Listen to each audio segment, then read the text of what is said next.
You know, the biggest problem we have with our worship is laziness. People don't wake up for Salat al-Fajr because of laziness. So how does one defeat laziness in life? That you always seek Allah subhanahu wa ta'ala's help when it comes to your worship.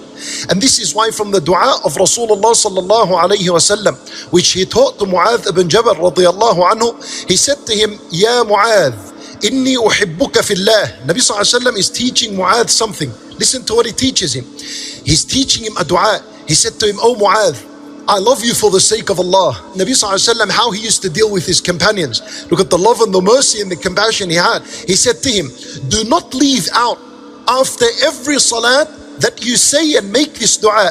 Allahumma a'inni ala dhikrika wa shukrika wa husni ibadatik.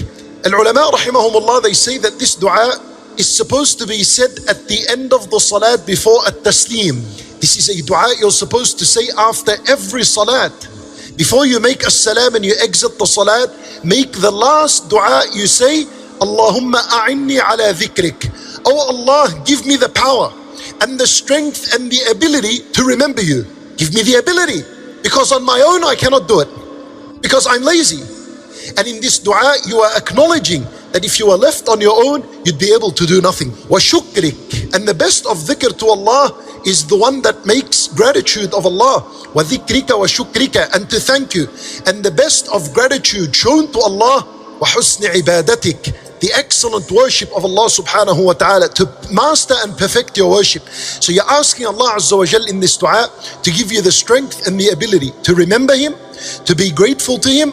And these two should lead to husni ibadatik, to perfect the worship for Allah Azza wa Jal.